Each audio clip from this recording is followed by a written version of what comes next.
नमस्कार दोस्तों, सबसे पहले हम आपको कांग्रेचुलेट करना चाहेंगे कि आप संस्कृत सीखने के लिए इंटरेस्टेड हैं। दोस्तों, इस वीडियो में हम व्यंजन संधि पर आधारित टॉप 10 ऑब्जेक्टिव प्रश्नों को समझेंगे। तो फिर बिना किसी देरी के चलिए वीडियो शुरू करते हैं। पहला प्रश्न है, इनमें से तुरली सूत्र का उदाहरण है। क में है तत् जोड़ हित बराबर तद्धित, ख में है पम जोड़ चम बराबर पंचम, ग में है जगत जोड़ ईस बराबर जगदेश, घ में है उत जोड़ लेख बराबर उल्लेख। दोस्तों, जब इस प्रकार का प्रश्न आए तो सबसे पहले हम देखेंगे कि आखिर ये तुरली सूत्र कहता क्या है। तो दोस्तों, हमने व्यंजन संधि में पढ़ाया था कि ये तुरली सूत्र कहता है कि यदि त के बाद ल आए, यानी कि प्लस के पहले त आए और प्लस के बाद ल आए, तो इस त के स्थान पर भी ल ही हो जाता है। आइए अब हम देखते हैं कि इनमें से कौन इस तुरली सूत्र के नियम का पालन करता है।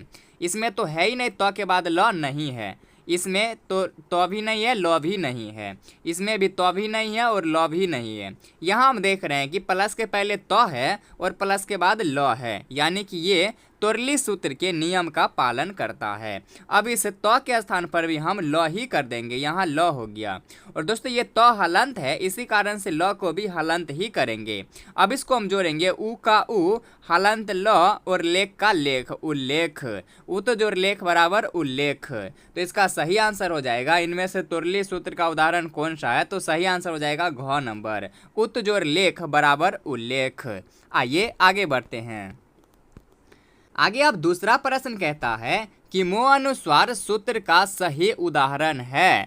क में है सम जोड़ योग बराबर संयोग, ख में है उत जोड़ हार बराबर उद्धार, ग में है सम जोड़ गम बराबर संगम, घ में है अप जोड़ जम बराबर अपजम। दोस्तों, तुरली सूत्र के तरह ही इसे भी हम देखेंगे कि आखिरकार ये मो अनुस्वार सूत्र कहता क्या है। तो दोस्तों, मो अनुस्वार सूत्र कहता है कि यदि म के बाद अंठष्ठ या उष्म वर्ण आए तो म के स्थान पर अनुस्वार हो जाता है। अब दोस्तों, ये तो आप जानते ही है कि अंठष्ठ वर्ण य, र, ल, व तथा उष्म वर्ण तालब स, मूर्धन स, दंत स और ह को कहते हैं।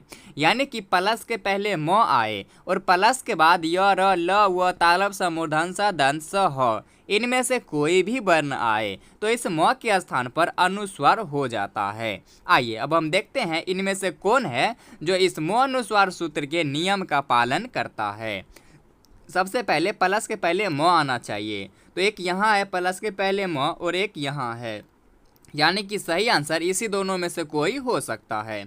आइए अब देखते हैं कि प्लस के बाद किस में य, र, ल, व, ह तालब स, मूर्धन स, दंत स और ह में से कोई वर्ण आता है। यहाँ एक य मिल रहा है, यानी कि प्लस के पहले म भी है और प्लस के बाद य है, यानी कि सही आंसर ये क ही है। एक बार हम इस ग को भी देख लेते हैं। यहाँ प्लस के पहले म तो है, लेकिन प्लस के बाद ग है। य, र, ल, व तालब स, मूर्धन स, दंत स, ह में से कोई वर्ण नहीं है, इसलिए ग आंसर नहीं होगा। तो सही आंसर क्या हो जाएगा, क नंबर, सम जोड़ योग बराबर संयोग। आइए आगे बढ़ते हैं। अब तीसरा प्रश्न कहता है कि जगन्नाथ का सही संधि विच्छेद है। क में है जगन जोड़ नाथ, ख में है जग जोड़ अनाथ, ग में है जगत जोड़ नाथ, घ में है जगत जोड़ नाथ। तो सही आंसर हो जाएगा ग नंबर, जगत जोड़ नाथ। अब क्यों होगा सही, इसे समझिए। दोस्तों, हमने व्यंजन संधि का तीसरा सूत्र पढ़ाया था, यरो अनुनासी के अनुनासिको बा। वो सूत्र कहता है कि यदि वर्ग के प्रथम वर्ण के बाद पंचम वर्ण आए, यानी कि प्लस के पहले किसी वर्ग का प्रथम वर्ण हो और प्लस के बाद पंचम वर्ण हो, तो उस प्रथम वर्ण के स्थान पर भी पंचम वर्ण ही हो जाता है। यहाँ हम देख रहे हैं कि प्लस के पहले तो यानी कि प्रथम वर्ण है तथा प्लस के बाद इसी तवर का न, यानी कि त, थ, द, ध, न पंचम वर्ण है। तो इस त के स्थान पर भी न हो जाता, हलंत न। अब इसे हम जोड़ेंगे जग का जग, हलंत न के साथ पूरे न आकर ना जुड़ेगा, तो इस तरह से हलंत न आकर ना और थ का था जगन्नाथ है। यहाँ प्रथम वर्ण के बाद पंचम वर्ण है, बाद बाकी में यहाँ तीसरा वर्ण है, यहाँ पंचम वर्ण है तो बाद में भी पंचम वर्ण है, यहाँ तो तृतीया वर्ण है और बाद में पंचम वर्ण है। मतलब ये सब रूल का पालन नहीं करता है। एक ये है जो यरो अनुनासिक के अनुनासिको व सूत्र का पालन करता है। तो सही आंसर हो जाएगा ग नंबर। क्यों होगा? क्योंकि वर्ग के प्रथम वर्ण के बाद पंचम वर्ण आए तो इस प्रथम वर्ण के स्थान पर भी पंचम वर्ण हो जाता है। आइए अब हम अगला सूत्र को समझते हैं। आगे अब चौथा प्रश्न कहता है कि उत्कृष्ट जोड़ त बराबर उत्कृष्ट किस सूत्र का उदाहरण है? क में है छे च, ख में है वा पदान्तस्य, ग में है समा सुटी, घ में है शटो शटुना शटु। तो सही आंसर हो जाएगा शटो शटुना शटुह। क्यों? क्योंकि हमने पढ़ाया था शटो शटुना शटु सूत्र में ये कहता है कि यदि मूर्धन स के बाद त या फिर थ आए तो त के स्थान पर ट और थ के स्थान पर ठ हो जाता है। यहाँ देख रहे हैं कि मूर्धन स के बाद त है, यानी कि इस त के स्थान पर ये ट हो जाएगा और हो भी गया है। उत्कृष्ट का उत्कृष्ट और इस त के स्थान पर ये हो गया और ये मूर्धन सा हलंत है, इसलिए यहाँ पर आ गया उत्कृष्ट। तो सही आंसर क्या हो जाएगा? शटो शटुना शटुह। आइए आगे बढ़ते हैं पांचवा प्रश्न। अब दोस्तों पांचवा प्रश्न कहता है इनमें व्यंजन संधि का परिभाषा है। क में है स्वर जोड़ व्यंजन, ख में है व्यंजन जोड़ स्वर, ग में है स्वर व्यंजन जोड़ व्यंजन, घ में है व्यंजन जोड़ स्वर व्यंजन। तो दोस्तों सबसे पहले हमें देखना होगा कि आखिर ये व्यंजन संधि का परिभाषा होता क्या है। तो दोस्तों व्यंजन संधि का परिभाषा होता है कि व्यंजन वर्ण के साथ, यानी कि व्यंजन वर्ण प्लस स्वर या व्यंजन, व्यंजन वर्ण के साथ स्वर या व्यंजन वर्णों के मेल से उत्पन्न विकार को व्यंजन संधि कहते हैं। यानी कि प्लस के पहले हमेशा व्यंजन वर्ण रहता है तथा प्लस के बाद स्वर या व्यंजन दोनों में से कोई हो सकता है। तो परिभाषा क्या हो गया? व्यंजन वर्ण प्लस स्वर या व्यंजन। तो ये कहाँ है? तो ये घ में है, व्यंजन जोड़ स्वर या व्यंजन।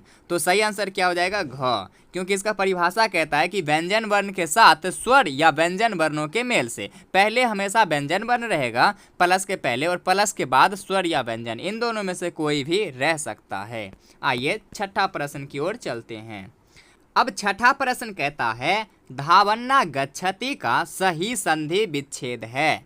क में है धावत जोर आगच्छति, ख में है धावन जोर ना गच्छति, ग में है धावन जोर गच्छति, घ में है धावन्ना जोर गच्छति। तो सही आंसर हो जाएगा ग नंबर, धावन जोर आगच्छति।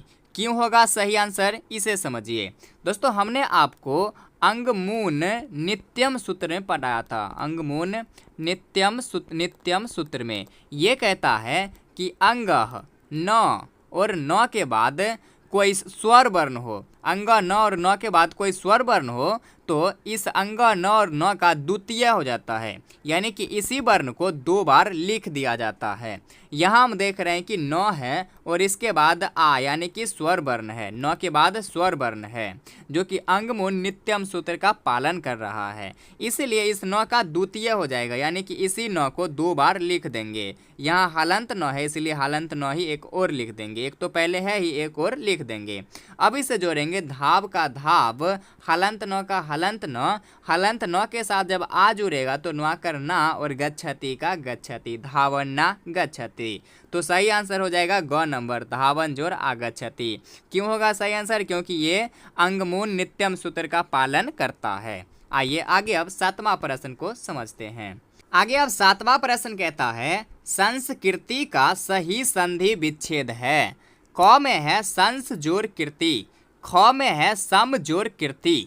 दोस्तों हमने आपको समाह सुटी सूत्र पढ़ाया था। समाह सुटी ये कहता है कि यदि सम के बाद यानी कि प्लस के पहले सम हो और उसके बाद क्री धातु से निष्पन्न कोई भी शब्द हो तो इस म के स्थान पर अनुस्वार हो जाएगा एवं दंत हलंत दंत स्व का आगमन हो जाएगा। यहाँ हम देख रहे हैं कि प्लस के पहले सम है तथा प्लस के बाद कृति यानी कि क्री धातु से निष्पन्न शब्द है। अब इस म का अनुस्वार हो जाएगा एवं इसके बाद हलंत दंत स्व का आगमन हो जाएगा। यहाँ म का हलंत हो जाना यानी कि म इस दंत स्व के ऊपर आ जाएगा तो ये म दंत स्व के ऊपर आ गया एवं हलंत दंत स्व का आगमन हो गया और कीर्ति का कीर्ति संस्कृति यानी कि सही आंसर हो जाएगा ख।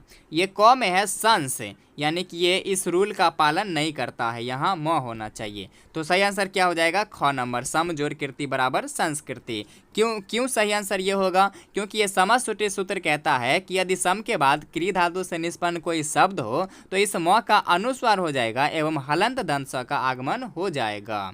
आइए अब 8वां प्रश्न कहता है संस्कृत में व्यंजन वर्णों की कुल संख्या है। दोस्तों हमने आपको वर्ण प्रकरण में बताया था कि संस्कृत में वर्णों की कुल संख्या 46 होती है जबकि हिंदी में वर्णों की कुल संख्या 48 होती है।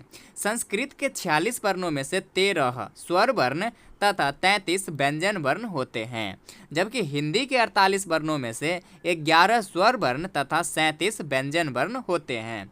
यहाँ बोल रहा है संस्कृत में व्यंजन वर्णों की संख्या यानी कि 33।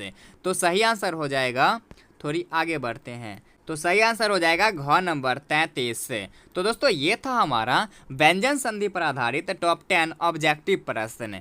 बाकी ये वीडियो आपको कैसी लगी अपनी राय जरूर कमेंट करें और यदि वीडियो अच्छी लगी हो तो प्लीज़ चैनल को सब्सक्राइब जरूर कर लें। धन्यवाद।